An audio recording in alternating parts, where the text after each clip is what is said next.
ሰላም እንደምን አላችሁ የኪ ቤተሰቦች። ሰሞኑን ኪና ሞዴሉ ላይ አንዳንድ ግለሰቦች ሆን ብለው ስም የማጥፋትና የጥላቻ ንግግራቸውን ሲያስተላልፉ ነበረ ቲክቶክ በሚባለው ማህበራዊ ሚዲያ። በዚህም መነሻነት አስፈላጊ የሆኑትን ሂደቶች በሰከነ መንገድና ፕሮፌሽናል በሆነ አካሄድ ስንሄድ ቆይተናል። በዛሬው ቪዲዮ የደረስንበትና ከጀርባ ያለውን ጉዳይ እነግራችኋለሁ።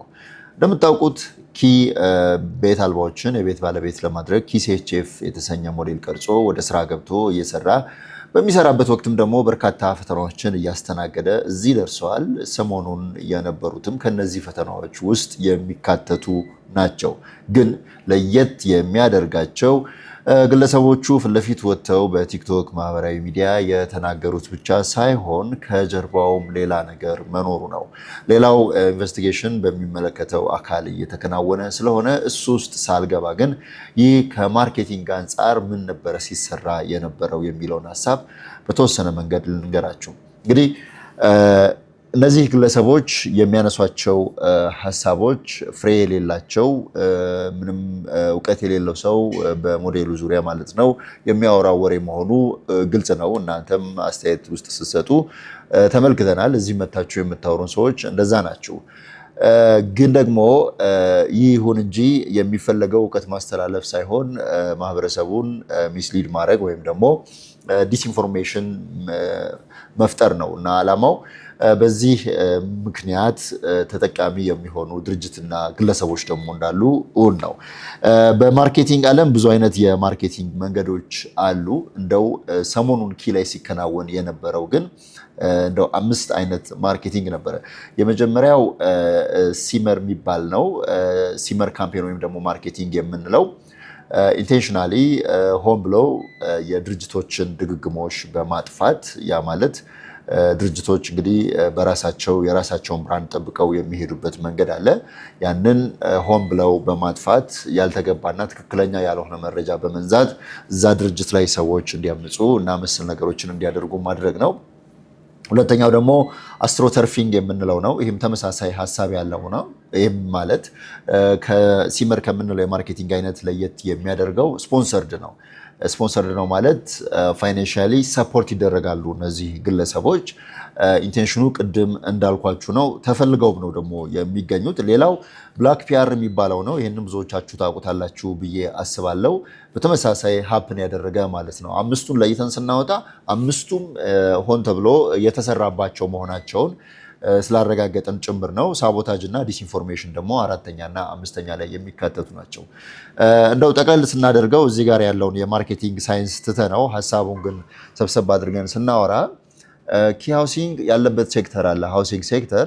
እዚህ ሴክተር ውስጥ መግባት የሚፈልጉ ካምፓኒዎች ወይም ደግሞ ግለሰቦች ማርኬቱን ፔኔትሬት አድርገው መግባት ሲፈልጉ አቅቷቸው ማለት ነው፣ ወይም ደግሞ ማርኬት ሼሩ የጠበበ ሲመስላቸው ቀድሞ ገበያ ላይ የነበረን ተቋም ዲስኢንፎርም በማድረግ ማህበረሰቡን ወይም ደግሞ ደንበኛውን ሽብር በመንዛት የማይሆኑ መረጃዎችን በማሰራጨት እውቀት ላይ ያልተመሰረቱ እውነታ የሌላቸውን እና የሆኑ ክፍተት ፈልገው እሷን መዘው ተርትረው በማውራት የሆኑ እንቅስቃሴዎችን መፍጠር ነው፣ እሳት ማስነሳት ነው። ያንን ካደረጉ በኋላ ትንሽ ይቆዩና እሳት ማጥፊያውን መድኃኒት እኔ ይዤ መጥቻለሁ ከኔ ግዛ የሚል ደግሞ የራሳቸውን ኦፈር ያቀርባሉ ማለት ነው። ሰሞኑን እንግዲህ ኪ ሃውሲንግ ላይ ሀፕን ያደረገው ይህ ነው።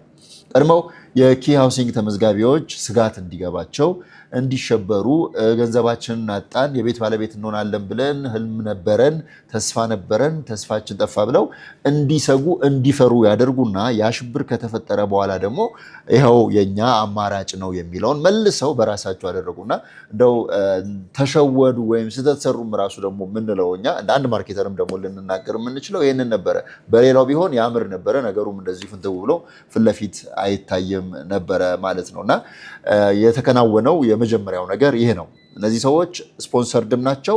ስፖንሰርም ሳይኖራቸው ደግሞ ጀስት ሀሳቡን እንዲጋልቡት የተገፉም ደግሞ አሉ። አንዳንዱ ደግሞ አማርኛ ስለቻለ እና ማውራት ስለቻለ እጁ ላይ ስልክ ስላለ ብቻም ደግሞ የሚያወራም ጭምር እንዳለ ግልጽ ነው። ይህ ከሆነ በኋላ እኛ ነገሩን መመርመር ፈልገናል። ፊት ለፊት ካለው ጀርባ ያለው ይሻለናል በሚል ጀርባው ድረስ ነው ሄደን ብዙ ነገሮችን ያየነው። በሚመለከተው አግባብ እሱ ሂደት እየተካሄደ ይገኛል። እዛ ላይ ዝርዝር መረጃ መስጠት አልችልም እስከተወሰነ ጊዜ ድረስ በሚመለከተው ህጋዊ አካል ጎሄድ የሚለውን እስክናገኝ ድረስ ማለት ነው። ደንበኞቻችን ይህንን ከሰሙ በኋላ እንግዲህ የተለያየ ስጋት የገባቸው አሉ። ጥቂቶች ናቸው እንግዲህ ቢሮ መጥቶ ያናገሩን። አብዛኛው ባለበት ቦታ ሆኖ ነገሩን መመርመር ማየትና እኛን መከታተል ከኛ መረጃ ይጠብቅ ነበረ። እሱንም ፕሮፌሽናል በሆነ መንገድ በሚገባው ልክ ቆጥበን ነግረናል። ምክንያቱም ኮሽ ባለ ቁጥር ወይም ደግሞ የሆነ ነገር በተሰማ ቁጥር እኛም እየወጣን ዘራፍ የምንል ከሆነ አጀንዳ ነው የምንፈጥረው። ነገሮችን ሰከን ብለን ማየት ይገባን ስለነበረ እሱን አድርገናል። በዚሁ አጋጣሚ የኪ ሃውሲንግ ደንበኞች ምን አይነት መሆን አለባቸው የሚለውን እንደ አንድ ካምፓኒ ሁል ጊዜ ፕላን እናደርጋለን። እንደዛም እንዲሆኑልን እንፈልጋለን። ማርኬቲንግ ላይ ኤስቲፒ የሚባል አለ አይደል? ሴግመንቴሽን፣ ታርጌቲንግ እና ፖዚሽኒንግ። ሴግመንት ስናደርግ 130 ሚሊዮን የኢትዮጵያ ሕዝብ ካለ 130 ሚሊዮኑም የኛ ደንበኛ አይደለም፣ እንዲሆንም አንፈልግም። ብንፈልግም 130 ሚሊዮኑ አይችልም። ስለዚህ ከዛ ውስጥ ሴግመንት መደረግ መቻል አለበት። ከ130 ሚሊዮን ውስጥ ሴግመንት የሚደረግባቸው ደግሞ መነሻ ሀሳቦች ብዙ ይሆናሉ። የመጀመሪያው ዲሞግራፊ ሊሆን ይችላል፣ እድሜ ሊሆን ይችላል። ያ ማለት እድሜ ሊሆን ይችላል ስንል ለቤት ባለቤትነት ፍላጎት ያለው ብቁ የሆነ ያው ወላጅም ቢሆን ለልጁ ነው፣ ግን ወሳኙ ወላጅ ስለሆነ ታርጌት የምናደርገው ወላጁን ይሆናል ማለት ነው። ከዛ ባሻገር ላይፍ ስታይል ነው። ላይፍ ስታይል ማለት እኛ የምናስረክበው ቤት ውስጥ እንዲኖረው የምንፈልገው ህይወት ያ በእኛ ፍላጎት ይወሰናል። የሆኑ ሰፈሮች ላይ ታያላችሁ፣ ሁሉም ሰፈር ውስጥ ያለው ሰው ነዋሪው ተመሳሳይ የሚሆንበት። የሆነ ሰፈር ደግሞ አለ ከተለያየ አካባቢ ሰዎች ተቀላቅሎ ሲመጡ ውጥንቅጡ የወጣ ሰው ኢኒሻሊ ላይፍ ስታይል ጭምር ሰግመንት ይደረጋል ወይም ታርጌት ይደረጋል ቀጥሎ ማለት ነው። ከዛ ባሻገር ንቃተ ህሊናው ነገሮችን የሚረዳበት መንገድ። ምክንያቱም የኛ ሞዴል ገበያ ሄዶ የሆነ እቃ ገዝቶ እንደመምጣት አይደለም። ያን ያክል ቀላል አይደለም። ገበያ ሄደን ይህንን እቃ መግዛት ከፈለግን እቃው ይታወቃል፣ ዋጋው ይታወቃል። ምናልባት መከራከር ካለብን አበቃ፣ ከዛ በኋላ ትራንዛክሽን ይፈጸማል። በኪ ሞዴል ግን አንድ ሰው ስለ ሞዴሉ ለመረዳት እኛ ቢሮ መጥቶ በትንሹ ከ30 ደቂቃ እስከ 1 ሰዓት ድረስ ይፈጃል። ውል የሚያነብ ከሆነ ደግሞ ከዛም በላይ ማለት ነው። አንዳንዱ ቀድሞ ጨርሶ ይመጣል። ውሉ ክፍት ነው፣ ዌብሳይት ላይ ያለ፣ ሁሉም ሰው ሊያየው ሊያነበው ይችላል። በአካል መጥቶ የሚያነብ ከሆነ ግን ከዛም በላይ እስከ 2 ሰዓትም ሊፈጅ ይችላል። ስለዚህ የምንረዳው ኮንሰፕት አለ ማለት ነው። ደንበኞቻችን ምን አይነት እንዲሆኑ እንፈልጋለን? በተቻለ መጠን ራይት ማይንድድ የሚባሉ አይነት ሰዎችን ነው እኛ ደንበኛ ልናደርግ የምንፈልገው። ራይት ማይንድዶች በባህሪያቸው በተፈጥሯቸው ሊኒየር ቲንከር አይደሉም፣ ወይ ደግሞ እንዲህ በቀጥታ አይደለም የሚያስቡት። ጀስት ነፈሰ በረደኝ የሚሉ አይደሉም። ኢሚዲየትሊ ነፈሰ፣ ለምን ነፈሰ? ምን አይነት ንፋስ ነው? ንፋሱን ያስነሳው ምንድን ነው? ከንፋሱ ጀርባ ምንድን ነው ያለው? ለምን አሁን ነፈሰ? ከዛ ስኔ የምላደርግ ከምንጩ የሚያጣሩ አይነት ሰዎች ናቸው። ኮንሰፕት የሚረዱ አንኳሩን የሚያገኙ አይነት ሰዎች ናቸው። እና የኪ ደንበኞች ሊኒየር ቲንከር ሳይሆኑ ኮንሰፕቹዋል ቲንከር ወይም ደግሞ ራይት ማይንድድ የምንላቸው አይነት ሰዎች እንዲሆኑ ኢኒሻሊ እንፈልጋለን። አሁንም ደግሞ በዛው ሀሳብ ነው ያለ ነው እና አብዛኞቹ እንዲህ ናቸው ብለን ደግሞ እናምናለን የእኛ ተመዝጋቢዎች። ምክንያቱም ኮንሰፕቱን ቢረዱት ነው የተመዘገቡት።